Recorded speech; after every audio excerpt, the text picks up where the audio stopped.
बचपन की एक शाम थी जब सुरेश अपने छोटे से गांव के तालाब के किनारे बैठा था। वह अपनी बांसुरी बजाने में मस्त था। उसकी मधुर धुन तालाब के पानी में गूंज रही थी। गांव के लोग उसे प्यार से सुर का राजा कहते थे, क्योंकि उसकी बांसुरी की धुन में एक जादू था जो सबको मंत्रमुग्ध कर देता था। सुरेश की बांसुरी की धुन सुनते ही गांव के बच्चे खेलकूद छोड़कर तालाब के पास आ जाते थे। महिलाएं अपने घरों से निकलकर तालाब के किनारे पर बैठ जातीं और बूढ़े लोग भी अपनी सारी चिंताएं भूलकर उसकी धुन में खो जाते थे। उसकी बांसुरी की धुन में एक ऐसी ताकत थी जो हर किसी के दिल को छू जाती थी।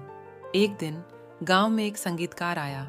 उसने सुना था कि इस छोटे से गांव में एक बच्चा है जिसकी बांसुरी की धुन बहुत खास है।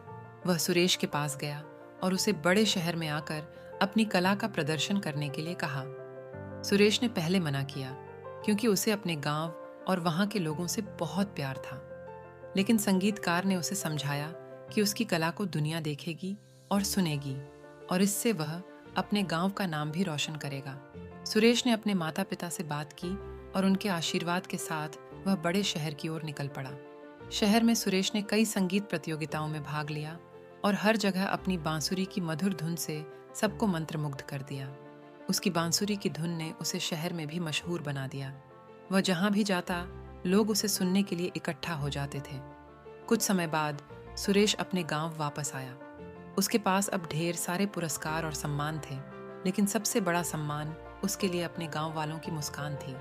उसने तालाब के किनारे बैठकर फिर से बांसुरी बजाई और उसकी धुन ने फिर से गांव वालों के दिलों में वही पुरानी खुशी भर दी। इस तरह सुरेश की बांसुरी की धुन ने न केवल उसके गांव को बल्कि पूरे शहर को भी जादू से भर दिया। उसकी कहानी हमें यह सिखाती है कि अगर हमारी कला में सच्चाई और प्यार हो तो वह दुनिया के किसी भी कोने में जादू बिखेर सकती है।